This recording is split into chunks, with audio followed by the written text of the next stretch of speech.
nos presenta una conferencia denominada un nuevo usuario de información, el usuario 2.0. Como tengo la palabra de la doctora Villaseñor y la amenaza de que mañana se va a desquitar conmigo, no le quiero quitar mucho tiempo.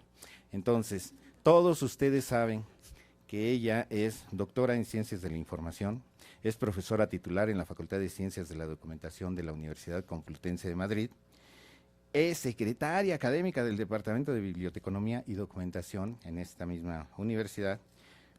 Sabemos que es autora de algunos libros, no de algunos, de varios libros, capítulos de libros, artículos y ponencias, que ha presentado en diferentes eventos internacionales.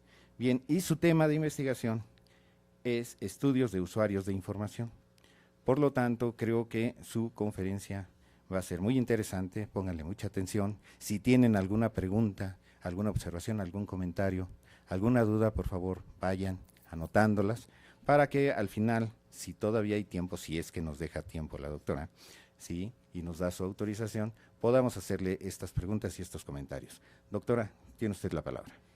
Muchas gracias, César, es un placer. Un honor estar aquí con todos ustedes. Quiero agradecer, por supuesto, al doctor Calva su invitación y al Instituto de Investigaciones Bibliotecológicas. Para mí siempre es una satisfacción estar aquí y estar en este evento, que en cualquiera de ellos, de los que celebran, que siempre me han servido como inspiración y donde siempre he aprendido mucho. Quiero agradecerles también a los presentes, pues el que estén aquí, teniendo en cuenta las horas que son, siendo como es ya hora de comer, así que espero no aburrirles mucho. Yo pensaba hace un momento, después de todas las sesiones que hemos estado escuchando esta mañana, que esta vendría a cerrar el círculo. El doctor Jaime Ríos esta mañana comenzaba con una consideración conceptual, teórica, ¿no?, sobre, en ese caso, la información, y en el mío, pues sobre lo que son los usuarios de información, expresamente el usuario 2.0, ¿no?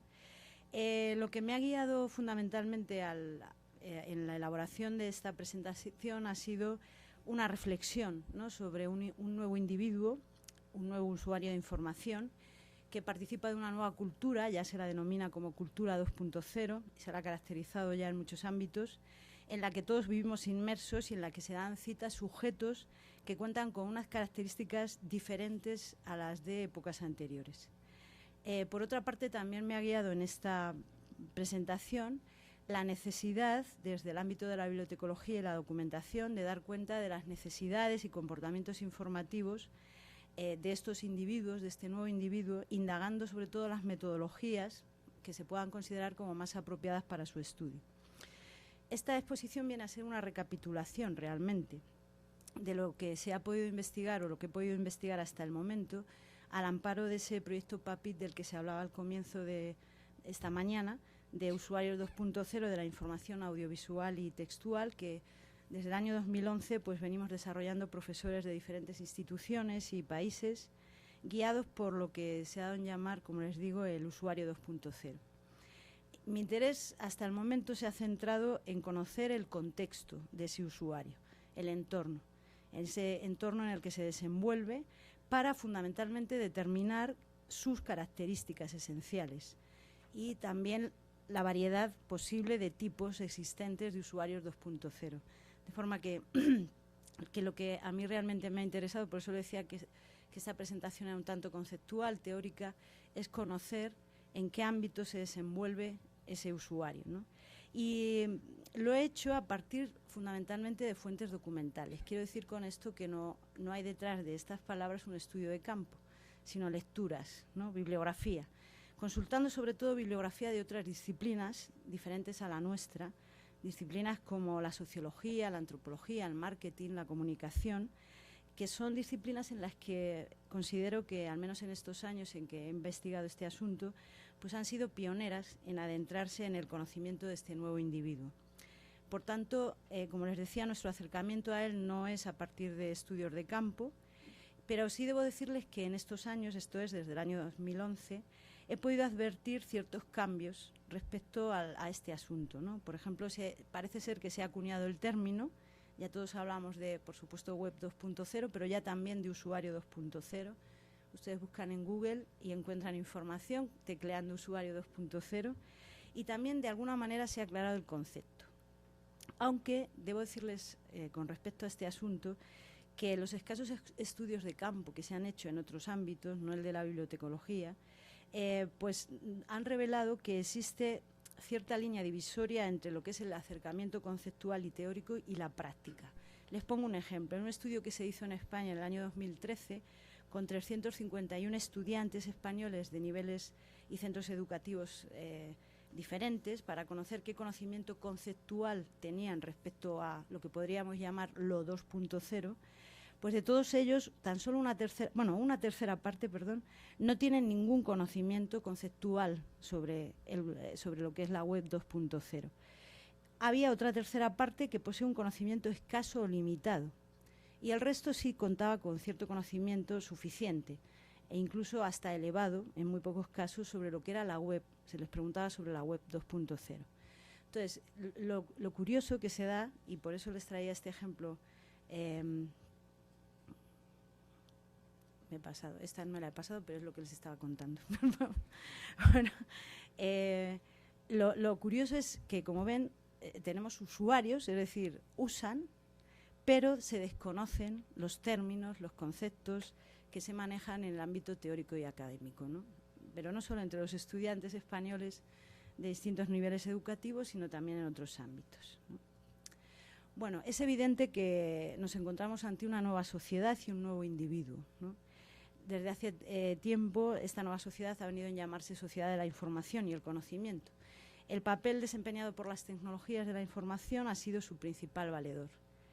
La bibliografía sobre estos temas es abundantísima y aquí lo único que quiero es destacar algunas ideas que nos pueden servir para entender al menos en qué contexto nos encontramos. Fundamentalmente es el contexto del hombre posmoderno, ¿no? Hay una autora italiana, Fajolani, que destaca como características, es bibliotecóloga, teórica de la bibliotecología. Habla de, están desarrollando, hay una inquietud ahora mismo en Italia, en la bibliografía italiana, por lo que llaman ellos la biblioteconomía social, y esta autora afronta el tema de este nuevo usuario, de este nuevo individuo desde la bibliotecología, y dice que entre sus características están, como ven, el ritmo acelerado de vida, que conlleva modificación de los propios planes y de las propias decisiones, la indiferencia o incapacidad de profundizar, el nomadismo, la inclusión en nuevas formas de agrupamientos sociales cotidianos y empáticos, y el consumismo, ¿no? En este sentido, aunque no voy a profundizar, no voy a entrar en ello, pero es simplemente una muestra que les dejo, me interesa mucho lo que aporta un sociólogo, Bauman, que habla de la modernidad líquida, ¿no?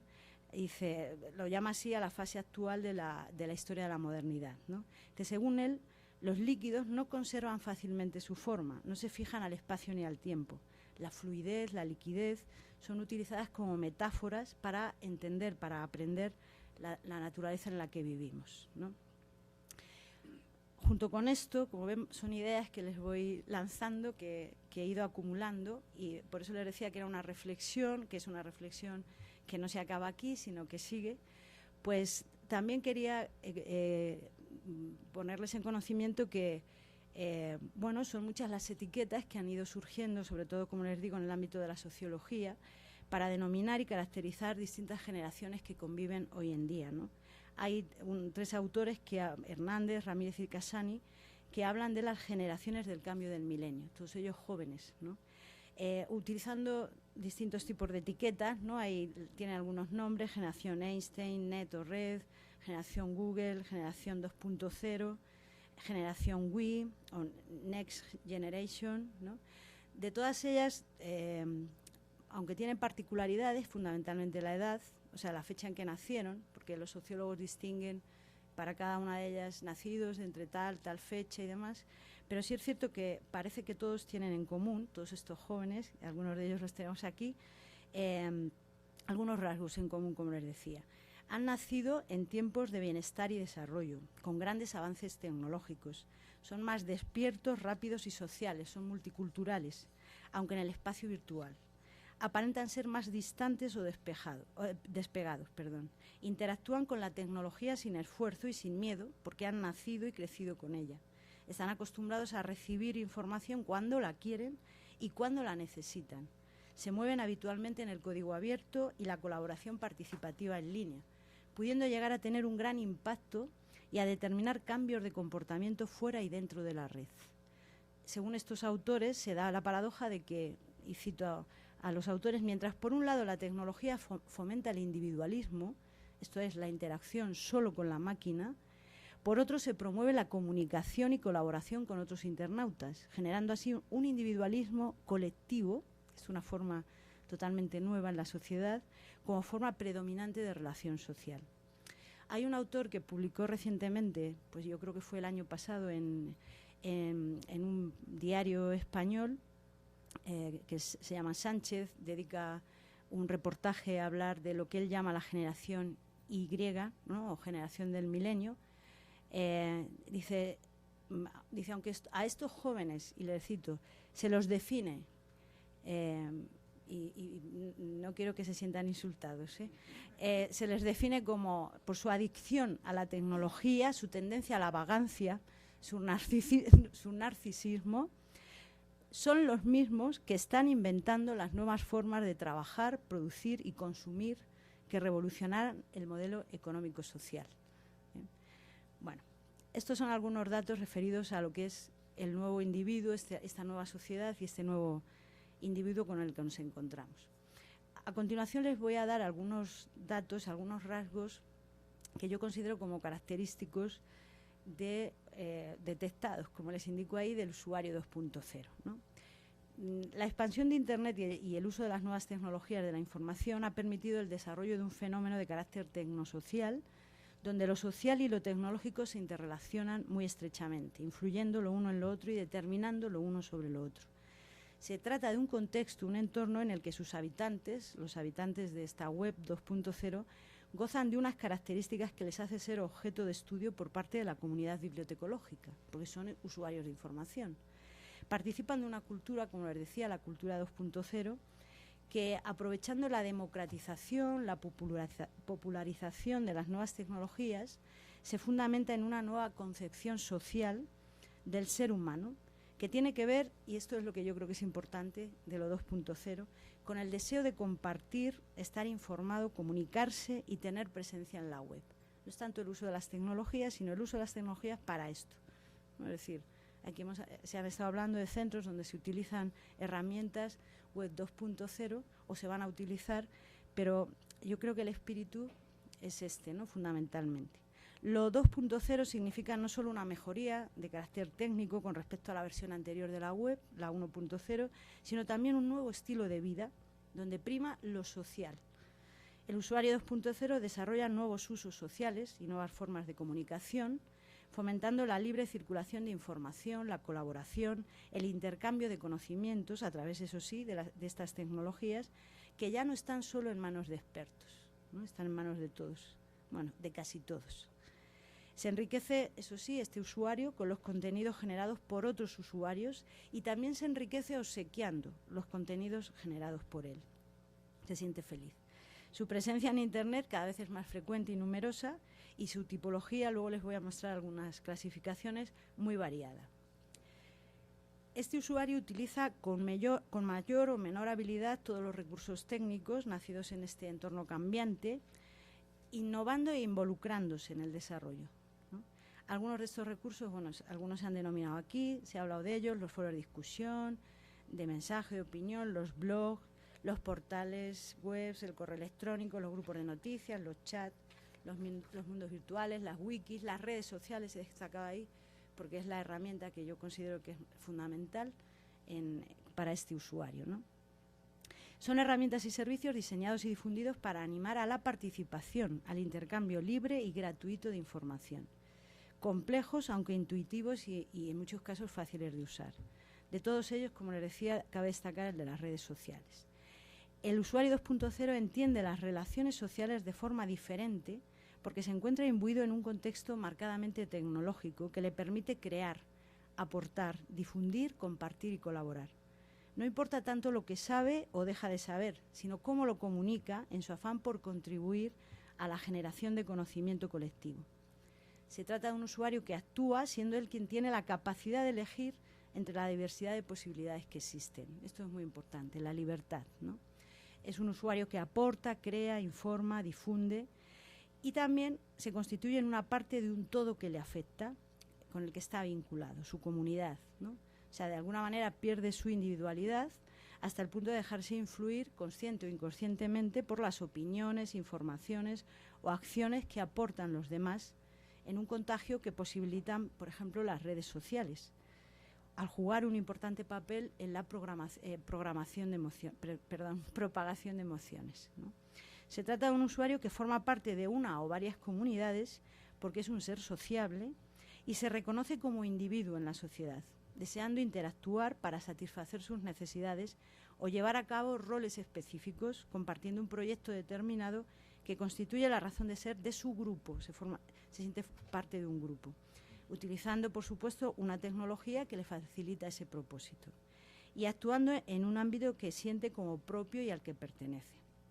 De ahí la importancia de estudiarle como parte de una comunidad, ¿no? Porque vive en comunicación constante. O sea, es el sentido que tiene el 2.0, ¿no? El uso de las herramientas que nos aporta la tecnología, ¿no? El comunicarse, el poderse comunicar.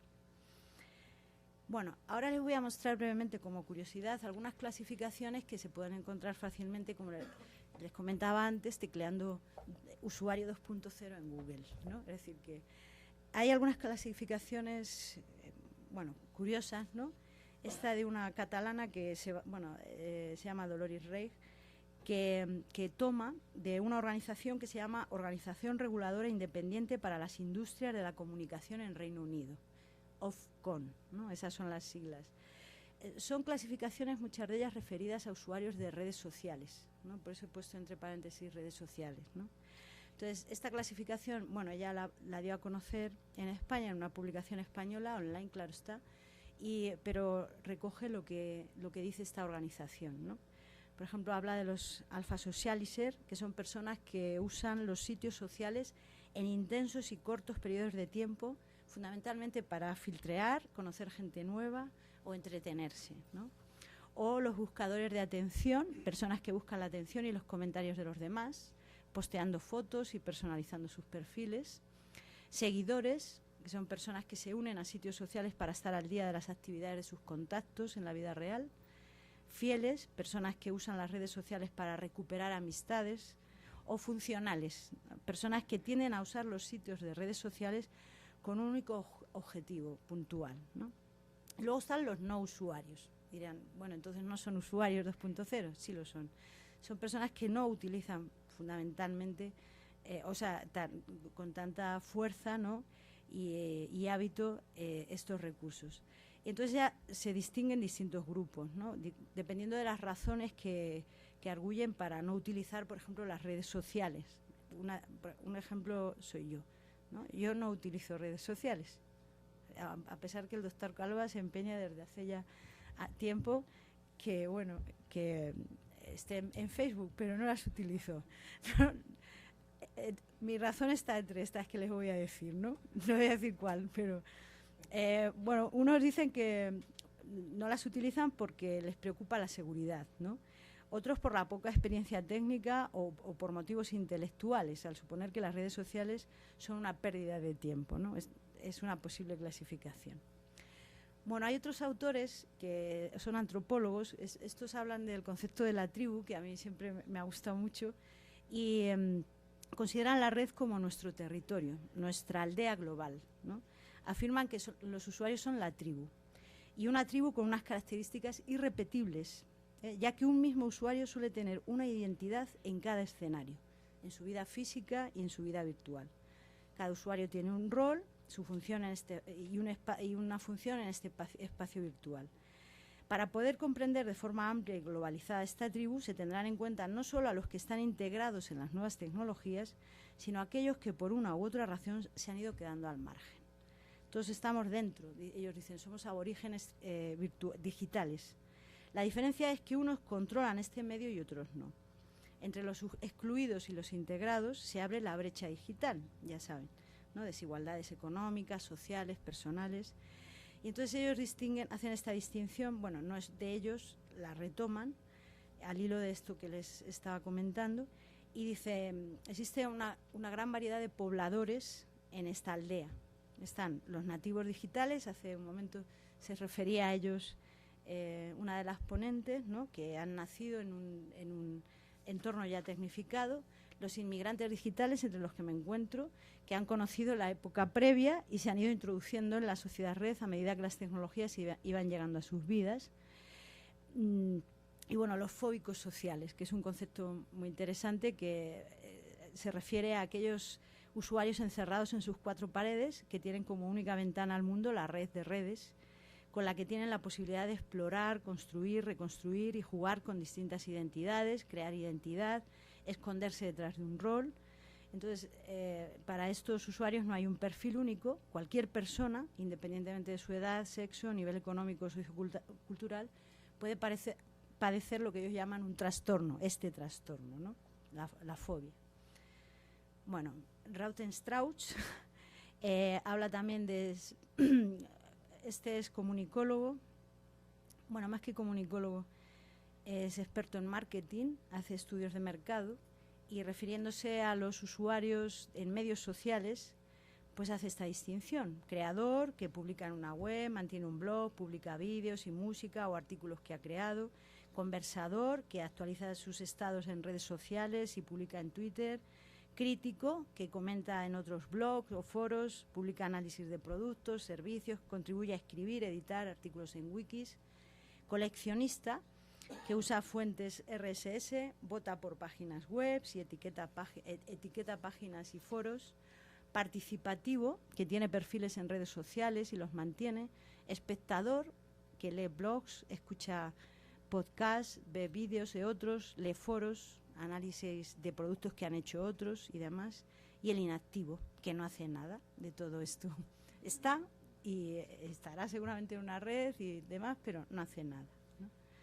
Bueno, y rápidamente, esta es otra clasificación. ¿Cómo vamos? ¿Ya? Bueno, rápido. Esta es otra que... Solita se está poniendo. Sí. Usted siga. Es que quiero... Es que yo entiendo que esto es muy curioso, ¿no? Es muy llamativo, ¿no? Sobre todo por los términos que utilizan, ¿no? Pero la gente está muy interesada, entonces... Vale, o sea, podemos estar aquí toda la tarde. Vale. Esta es una clasificación, me ha llamado la atención. Estos autores, como ven, es en una publicación de este mismo año, basándose en un criterio económico, hablan de, bueno, esta es una terminología que empieza también a leerse, ¿no?, en la bibliografía al uso. Habla de consumidores, prosumidores y productores, ¿no? A ver, los consumidores evidentemente son los que consumen nada más, los productores son los que producen y los prosumidores son los que combinan los dos estados, ¿no? Consumen lo que otros producen y también producen, ¿no? Bueno, nativos e inmigrantes digitales y luego visitantes y residentes, ¿no? Esto me gustó porque hacen referencia al mundo digital y a la forma en que las personas cohabitan en él, en esa aldea de la que les hablaba antes. Los residentes están a tiempo completo en el mundo digital, mientras que los visitantes, yo por ejemplo, solo tienen una participación intermitente, ¿no?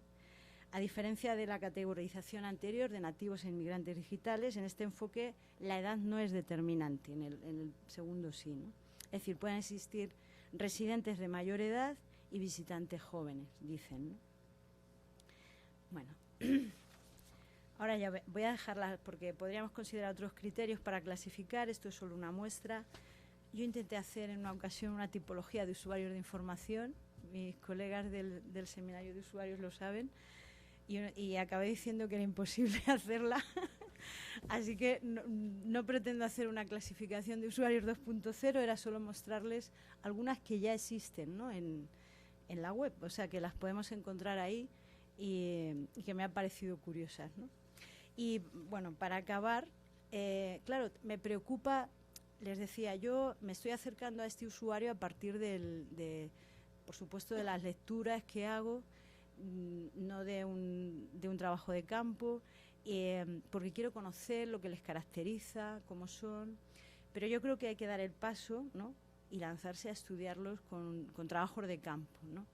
Y claro, se plantea en este sentido, al tratarse de investigaciones como las que llevamos a cabo en el seminario de usuarios con distintas comunidades de usuarios, ¿no?, pues plantearse qué metodología o metodologías son las más indicadas para poder llegar hasta estos usuarios. Yo no digo que me quede con esta, les voy a mostrar algunas consideraciones de esta autora italiana que les comentaba al comienzo que me habían parecido muy interesantes. Por supuesto, hay lagunas en este sentido. Esta autora dice, aunque el tema de las necesidades de información y su análisis ha sido siempre central en la reflexión biblioteconómica contemporánea, las lagunas están fundamentalmente en la metodología. Eso lo sabemos los que nos dedicamos a estudiar este asunto, ¿no? Sobre todo en determinar qué metodología o combinación de métodos y técnicas son las más adecuadas, ¿no? Y entonces dice, por ello, a partir de una profunda reflexión sobre el papel actual de la biblioteca en el momento de transición que le está tocando vivir, ella nos invita a utilizar la metodología cualitativa. Bueno, generalmente se utilizan la cuantitativa o la cualitativa, no voy a entrar en detallar de qué se trata cada una de ellas, ¿no? Pero ella recomienda la metodología cualitativa en la investigación de un usuario, de este usuario, por ser, según ella, la más indicada en relación con este individuo posmoderno que vive nuevos tiempos, cambiantes, complejos, repletos de sentimientos. Según ella, esta metodología, al caracterizarse por un nivel de formalización muy bajo y sobre todo el alto valor que le atribuye a la interpretación, pues esta metodología permitiría explorar fenómenos nuevos, ¿no?, antes no considerados dignos de ser investigados científicamente, ¿no?, como es el caso del usuario 2.0. Porque ella habla del usuario situacional, ¿no?, es decir, el usuario de hoy, el que está en este momento y con el que estamos trabajando, ¿no?, que son personas complejas, flexibles, que no tienen valores o necesidades permanentes.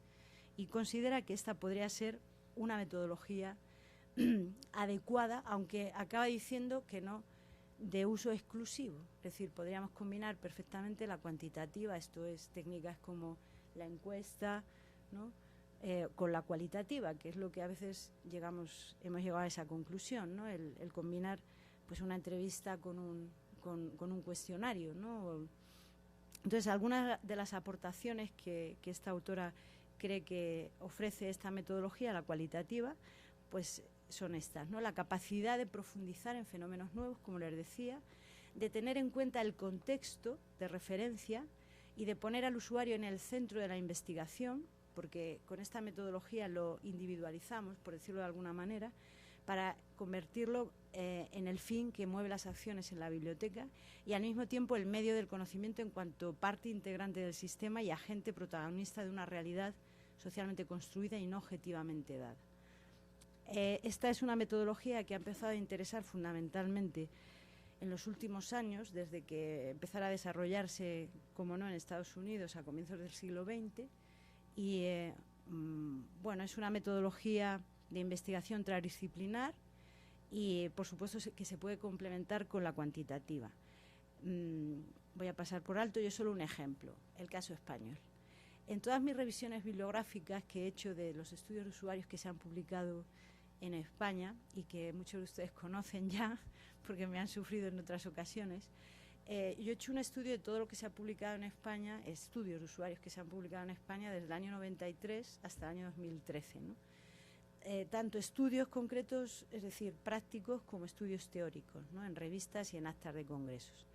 Pues en esos años que ven, 20, tan solo he encontrado 12 estudios de usuarios que utilizan la metodología cualitativa combinada con la cuantitativa, con técnicas, como les digo, combinadas de cuantitativa y cualitativa, encuesta, entrevista, grupo de discusión, cliente oculto, y tan solo 7 trabajos de carácter teórico referidos a esta metodología que está por estudiar, ¿no? Bueno, con esto ya acabo. Sé que esto le va a alegrar al profesor César. Algunas consideraciones, que no conclusiones, ¿no? Bueno, la se llama así, pero porque queda como más bonito, pero realmente yo creo que en estos años, les hablo desde el año 11, que fue cuando yo me enfrenté con este usuario 2.0, creo que sí se ha acuñado de alguna manera el término usuario 2.0 y también de alguna forma el concepto, sobre todo el concepto de lo 2.0, ¿no? que he dado yo en llamar. Considero que existe la necesidad de hacer estudios de campo y en el ámbito de la biblioteconomía y bibliotecología y documentación, como se están haciendo en otros ámbitos, ¿no? Como les decía, en la antropología, sociología, pues nosotros tenemos que hacerlos y podemos hacerlos, ¿no? Conocemos las metodologías, las técnicas y creo que debemos hacerlos. Existe también la necesidad de, como les decía, de considerar lo que dicen otras disciplinas interesadas por el ser humano y su comportamiento y consumo, y también considerar al usuario 2.0 como parte de una comunidad, no como un individuo aislado, ¿no? Otra consideración, el escaso uso de la metodología cualitativa y sus técnicas para el estudio del usuario de información, y quizá la necesidad de experimentar con esta metodología para conocer a este nuevo usuario, que como ven es tan poliédrico y tan, bueno, fluido, ¿no? Como decía Bauman, ¿no? Es decir, que se nos escapa, ¿no? Es decir, es líquido y se nos escapa y resulta muy difícil poder llegar hasta él. Y nada más, gracias por su atención y cualquier asunto que quieran que comentemos, pues estoy a su disposición. Me pasó mucho. Me pasó mucho. Muchas gracias, doctora. Gracias. Nada más una pequeña observación, en el sentido de que usted fue la que hizo con su tiempo lo que quiso, ¿sí? Aquí le estábamos dando todo el tiempo posible para que usted pudiera, ¿sí?, ampliar un poco más su conferencia. La gente está muy interesada, el tema es muy interesante. Muchas ¿sí? gracias. Vale la pena. Y le quiero, quiero ser el primero en iniciar esta serie de preguntas. ¿Qué riesgos ofrece, ¿no?, al usuario 2.0, ¿sí?, el uso de diversas redes sociales o esto de sentirse parte de ellas, ¿no? ¿Qué riesgos? Porque tenemos una serie de tipos de usuarios que usted nos acaba de mencionar, enorme, pero, ok, están allá adentro y actúan de diferente manera, esto y el otro, pero ¿cuáles son los riesgos que en un momento dado nos pudiera, ¿sí?, presentar el uso de estas redes sociales? No sé si lo ha estado o lo ha empezado propia. a estudiar o algo, No, pero no usted se puso como ejemplo, por inseguridad, por algo. Yo no me utilizo como conejillo de indias, ¿no? Es decir, sí. Utilizo a mi hija también porque es usuaria 2.0 y me utiliza a mí misma. Más que riesgos son miedos, ¿no? Primero, el uso de tecnologías, pues algunas de ellas son muy fáciles de usar, pero otras no tanto. Entonces te da miedo de que aprietes un botón y desaparezca todo. Pero no solo el ordenador, sino el mundo, ¿no? Es decir, voy a hacer algo que está mal porque no conozco esta herramienta y es ese miedo, cosa que los nativos digitales no tienen miedo, se lanzan directamente al uso de la tecnología. Luego la privacidad también, ¿no? Es decir, parece que te expones a todo el mundo. Ya sé que tú puedes limitar la información que quieres que tengan los demás de ti, pero siempre te queda yo al menos lo hablo por mí, ¿no?, la sensación de que vas a poner una información ahí y todos te van a estar viendo. Pones una foto y ya todos saben quién eres, ¿no? Ven tu foto ahí en el buscas en Google, yo me busco en Google, ¿no? Y aparece ahí una foto que no sé de dónde ha salido, y yo, pero bueno, podían habérmelo dicho y, por ejemplo, ¿no?, me podía haber.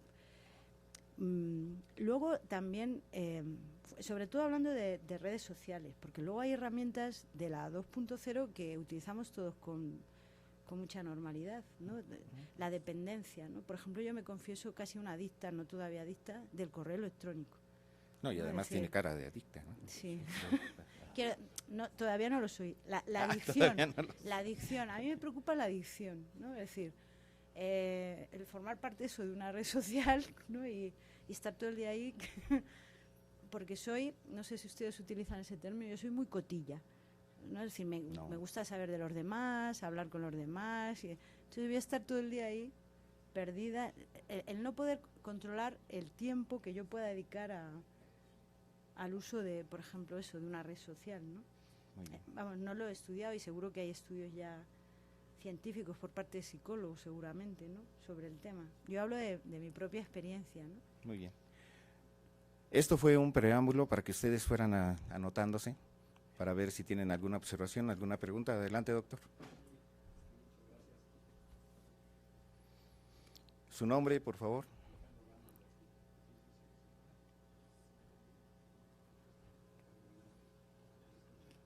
Quizás se oiga así el micrófono mejor.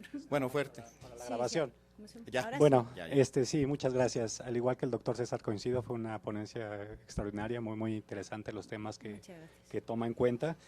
A mí me gustaría específicamente que abundara un poco más o conocer también su opinión acerca de este autor que toca, Bauman.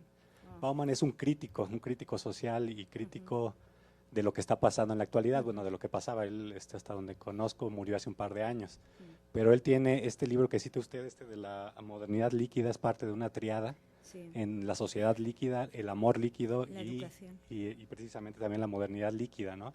Entonces, él, dentro de todos estos riesgos, aparte del templo del consumo, todos los problemas sociales, toma en cuenta uno en específico que se relaciona con la fragmentación social, que llama él, y es por eso que dentro de estos nuevos ejercicios que las personas utilizando estos canales, como lo es el Internet, él es muy crítico al decir que esto los está fragmentando y los está aislando de una sociedad, que se están autoaislando. Ya no es esto como la separación o segregación que pudo existir en otras épocas, sino que es una segregación elegida por cada uno de los usuarios que está haciendo. Entonces, conocer un poco más de esa crítica. Y la segunda pregunta se relaciona un poco con lo que también había comentado el doctor Ríos en la mañana, esto de la información socialmente útil o valorada socialmente. ¿Qué tanto también de lo que hacen uso los jóvenes en esta, sobre todo la tipología que nos mencionó al principio de Reich del año 2009 en las redes sociales, qué tanto realmente de toda esta información, digo, si no tenemos los porcentajes obviamente de cada uno de ellos, pero creo que es la mayoría de los primeros, del filtreo, del cotilleo, de todo esto, y qué tanto es útil de ahí, de lo que se rescata para los aspectos sociales que realmente generen un impacto social positivo, digamos, ¿no? Entonces, hasta ahí. Eso daría para otro seminario, sí. otro… Gracias. Muchas gracias, sí. Bueno, con respecto a Bauman, debo confesar que me estoy iniciando en él, ¿no? Quiero decir, me pareció muy interesante la metáfora que utiliza, sobre todo el término. Solo he leído uno de esos libros de la trilogía que menciona y me pareció pues un término muy apropiado para referirse a lo que estamos viviendo hoy en día, ¿no? Entonces, confieso que debo profundizar más en él. Tiene también otro sobre la educación, que me interesa muchísimo. Y esta lectura responde a lo que les decía. Me ha parecido interesante ver qué se dice en otros ámbitos, ¿no? Que no sea el de la bibliotecología y la documentación. Lo de la fragmentación es curioso, porque es cierto que se da, pero al mismo tiempo ese usuario, y lo decía en mi exposición, se siente parte de una comunidad. O sea, es individual, pero al mismo tiempo forma parte de una comunidad, ¿no? Es decir, pero elige cuando quiere hacerlo. Y en ese sentido yo creo, por eso digo que esto daría para una reflexión mucho más profunda. Elige cuando quiere hacer una cosa y cuando quiere hacer otra. O sea, hoy en día, pues eso, las redes sociales son un cúmulo de personas, ¿no? Individualmente no sé, es nada. El individuo se constituye a sí mismo, así se considera, como formando parte de una comunidad, ¿no? Entonces se da esa paradoja. Al menos a mí me lo parece, que podrían estudiar muy bien los sociólogos, los filósofos, y creo que lo están haciendo, ¿no? Es decir, esa paradoja de la fragmentación, del individualismo y al mismo tiempo de esa necesidad de comunicación, de estar continuamente en comunicación con otros, ¿no? Y luego, ¿qué nos pueda importar de… A ver, este acercamiento al usuario 2.0 es un acercamiento muy general. De ahí tenemos que tomar los bibliotecólogos aquello que realmente nos interesa. el que los usuarios 2.0 utilicen las herramientas 2.0 para filtrear, a mí como bibliotecóloga no me importa nada. Quiero decir, me importa en la medida en que forma parte de lo que le caracteriza. O sea, me importa, como se ha estado viendo esta mañana aquí, en muchos centros, el que se puedan utilizar las herramientas 2.0 para comunicarse con los usuarios, ¿no? Que haya bibliotecas que tengan Facebook, que tengan Twitter, para colgar sus listas de adquisiciones, sus novedades, sus alertas, es decir, las herramientas, ¿no? Me importan las herramientas, y en ese sentido creo que ahí tenemos una labor muy importante, porque es valorarlas y luego utilizarlas. Y lo que decía el profesor Ríos, sí es cierto que a mí me ha despertado mi inquietud, ¿no? Por lo de que luego se lo aclaró a la maestra Angélica, ¿no? Es decir, no se trata de que seamos nosotros los que valoremos, ¿no? Hay otros que se van a encargar de valorar, ¿no? No sé si he respondido, pero yo creo que son temas los que ha tratado que se prestan a mucha reflexión. Bien, ya se nos fue el tiempo, ahora sí, pero si se fijan en nuestra pantalla, lo que tenemos es la dirección de la doctora Isabel, con el fin de que si tienen alguna duda, alguna pregunta, algún comentario, etcétera, por favor, háganlo a través de su dirección de correo electrónico. No tengo Facebook, pero el correo sí lo utilizo. ¿Sí? Y pues vamos a despedirla con un fuerte aplauso. Muchas gracias. Por favor. Gracias.